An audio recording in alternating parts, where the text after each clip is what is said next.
E aí, meus queridos, tudo bem? Eu sou o Prof. Clayton Reis e essa é a resolução de mais uma questão que fala sobre torque ou momento de uma força, né? E diz o seguinte: na figura ao lado, suponha que o menino esteja empurrando a porta com uma força de valor F1 ali igual a 5 newtons, atuando a uma distância de 2 metros das dobradiças do eixo de rotação, e que o homem exerça uma força de 80 newtons a uma distância de 10 centímetros do eixo de rotação. E a questão pergunta justamente nessas condições, pode-se afirmar que a porta vai girar ou não vai girar. O que a gente pode dizer sobre essa situação então? Então vamos lá por partes. O que a gente vai fazer? Primeira coisa, vamos lembrar que a matéria ela fala de torque ou momento de uma força, né? E o que é o torque ou momento de uma força? Ele basicamente é o giro que essa porta vai dar, o que pode receber, pode acabar fazendo quando ela recebe essa força, né? Tanto do homem quanto do menino, tá? E esse giro ou tendência, esse giro a gente chama então de torque ou momento da força, e ele é calculado da seguinte maneira, né? O torque ou momento da força é igual à força aplicada vezes a distância do eixo à linha de aplicação dessa força, tá? E aí a gente tem justamente essa grandeza. A unidadezinha de medida de torque vai ser justamente a relação de Newton e metro, né? Newton vezes metro, que é o que a gente está fazendo ali. Então essa questão aqui ela é bem tranquila, porque basicamente é tu pegar os dados de cada um e calcular.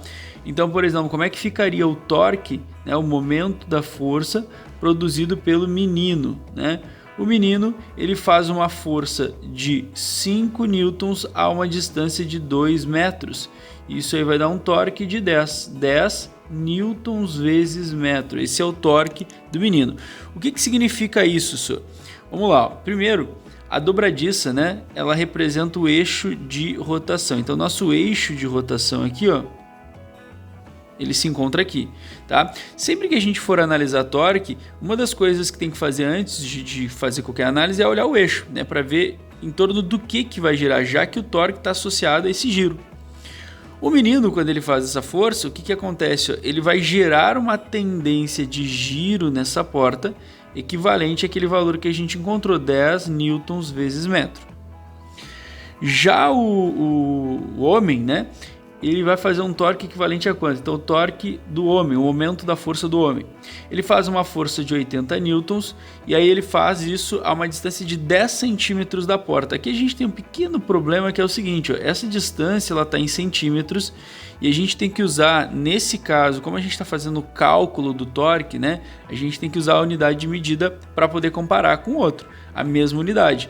Então, a gente vai dividir isso aqui por 100, porque é centímetro, né, e vai encontrar o valor de 0,1 e aí eu passei isso aqui para metros para poder fazer o cálculo, tá?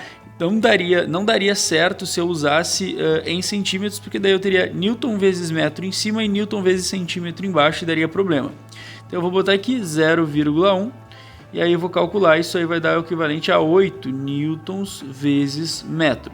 O que significa isso? Significa que nas condições do homem, né, onde ele está aplicando a força e a força que ele está aplicando gera uma tendência de giro para lá, né, uma tendência de giro equivalente a 8 newtons vezes metro de torque, de momento da força.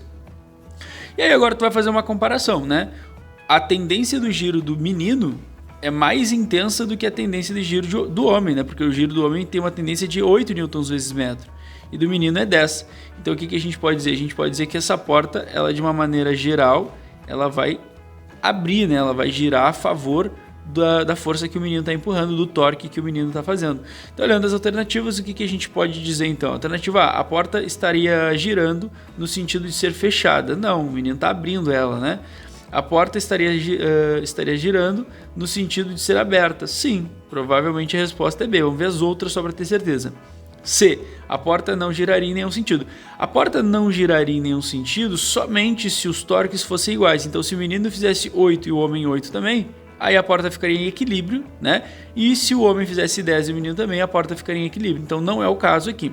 D, o valor do momento aplicado à porta pelo homem é maior que o valor do momento aplicado pelo menino. Não, o momento do menino é maior, que a gente calculou ali, é 10. tá? Até porque se essa estivesse certa, a alternativa A também estaria certa, né? E a porta estaria girando no sentido de ser fechada, pois a massa do homem é maior. Não tem nada a ver a massa do homem, né? O que importa são simplesmente a distância da linha de aplicação da força e do eixo e do valor dessa força que está sendo aplicada. Então a resposta certa ficaria mesmo ali a alternativa B para essa questão. Espero que vocês tenham entendido, espero que vocês tenham gostado. Muito obrigado por assistirem até aqui. Fiquem ligados aí nas próximas resoluções. Era isso. Bons estudos para vocês e tchau, tchau.